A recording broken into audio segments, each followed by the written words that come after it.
this is what is happening. So we really want to thank him through you on our behalf. Even yesterday, Your Excellency, Mr. Prime Minister, I want to thank you for the reception, and through you, the Minister of Defense, who received me at the airport. When he received me, the first question he asked me was, who is my counterpart in the Gambia? And I said, Honorable Serigne Modou Njie. He said, can I have his number? And I gave him his number. Within 5 minutes, they were on the phone talking. So I think really that is how the relationship between Gambia and Senegal is supposed to be. So really, I have to stick to the note. Otherwise, I know Ambassador Boy knows that when I talk about Senegambia, we can go on and on and on. Okay? It is indeed a great pleasure to be part of this historic occasion to celebrate our unity as two countries with a long history of cultural and economic ties, with strong family and blood relations. The Gambia and Senegal have a common and shared history that dates back centuries, and therefore our presence here is to solidify that existing relationship for generations yet unborn. At the outset, please allow me to take the opportunity to express my profound gratitude to the government and people of Senegal for their hospitality accorded to me and my delegation since my arrival in Dakar, the land of Teranga. May I also extend my gratitude to the organizers of the event, EPICS and GAIPA, for their tireless efforts, not only the excellent organization of the event, but more importantly, conceiving the idea of bringing the people of the two countries together to celebrate our culture, promote economic and business ties between the two countries. In addition, I wish to express my special thanks to our High Commissioner, the High Commissioner of the Republic of the Gambia, Mr. Hadrame Sidibe, and his team for their continuous guidance and support throughout the organization of the event. Excellencies, ladies and gentlemen, as we are gathered here today to celebrate, we should take time to carefully reflect on the daunting challenges of development confronting us, which continue to threaten peace and stability of our societies, and sometimes put people in a situation of hopelessness and despair. The complexities of the challenges ranging from the effects of climate change, increasing levels of debt, and the rising geopolitical tensions, creating increasingly levels of uncertainties in the global economy, and also making the post-COVID-19 recovery efforts to make impact. Therefore, we are living in a world fraught with profound challenges and high level of polarization, clouding any prosperity for meaningful economic growth. In fact, most developing countries' growth is retreating as we witness a declining growth from 6 to 5% with a period projected short of 4% decline in the future. In sub-Saharan Africa, according to the region's most recent economic update, growth is projected to slow to 2.5% in 2023 from 3.6% in 2022, risking rising conflict and violence across the region exerts a dampening effect on economic activity, with climate shocks poised to exacerbate this fragility. About 462 million people in the region are still living in extreme poverty in 2023. The recent poly-crisis, climate-related issues, the COVID-19 pandemic, and the mounting conflicts has expedited this debt surge. The region continues to grapple with high debt distress risk, with 21 countries identified as either high risk or externally debt distress, or already enshrined in it as of June 2023. Several countries have initiated debt restructuring efforts to restore sustainability and rebuild fiscal space. Excellencies, ladies and gentlemen, within the current global context, it is important that we focus efforts on revving our economies and restore growth on a sound macroeconomic footing.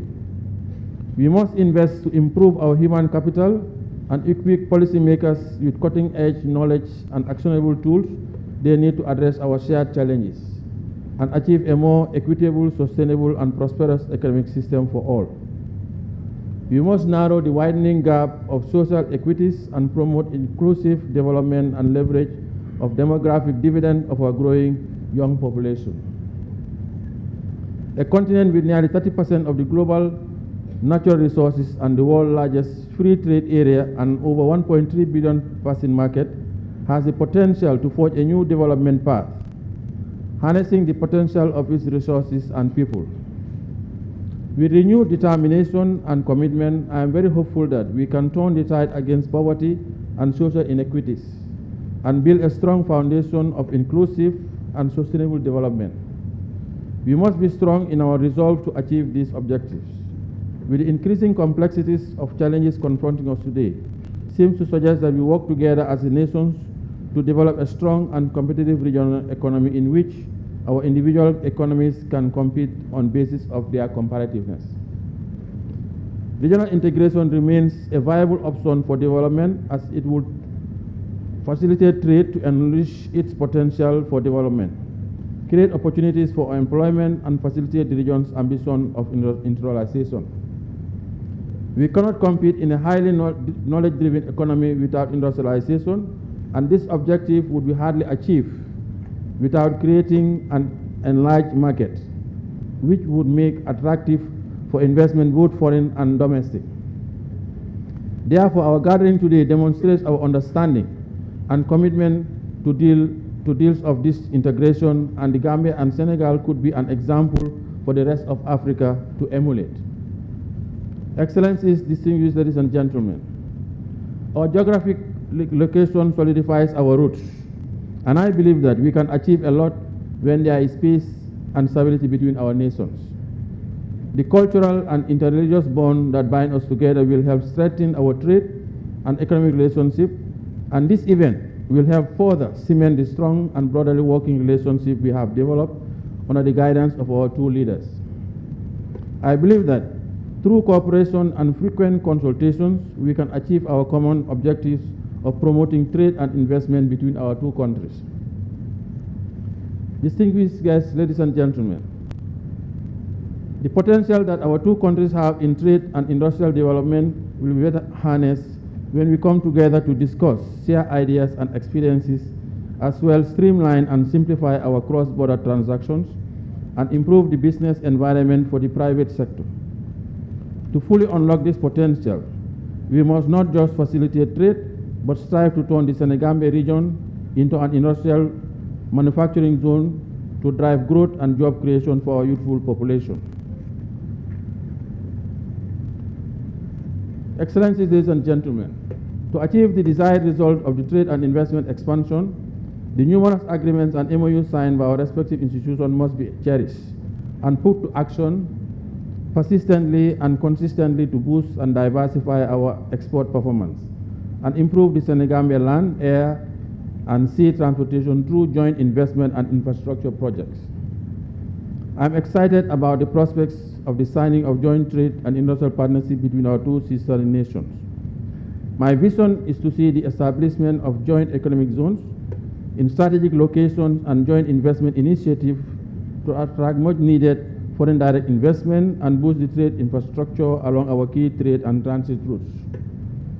Trade in goods is an important component of bilateral integration, but let's not forget to include provisions on liberalized services, including financial investment, protecting intellectual property rights, labor and environmental standards, as well as dispute resolution mechanisms to ensure that issues and bottlenecks can be swiftly addressed.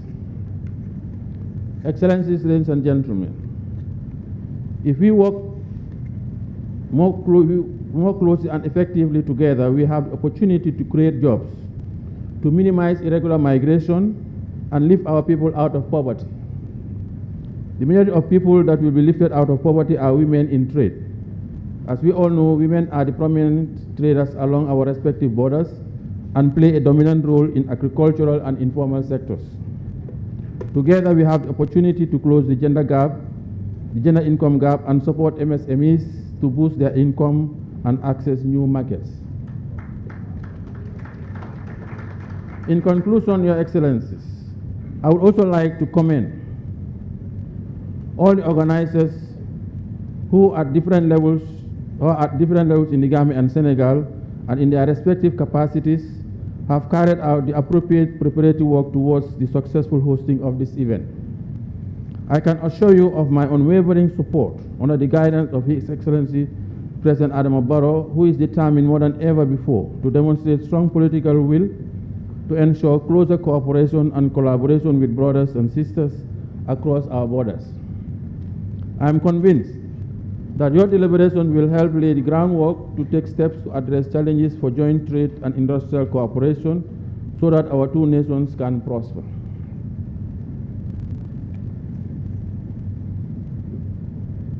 Your Excellencies, it will not be remiss of me to close without paying tribute to our forefathers. President Leopold Sedar Senghor and President Sadara Kereba Jawara, who set the foundation for what we are doing today. I think they had the foresight in the 60s and 70s. And I think I will also take this opportunity because I recognize my brother Panjai Girigara, whose father was among the pioneers of this cross-border trade between Gambia and Senegal. So while wishing you fruitful deliberation, I thank you for your kind attention.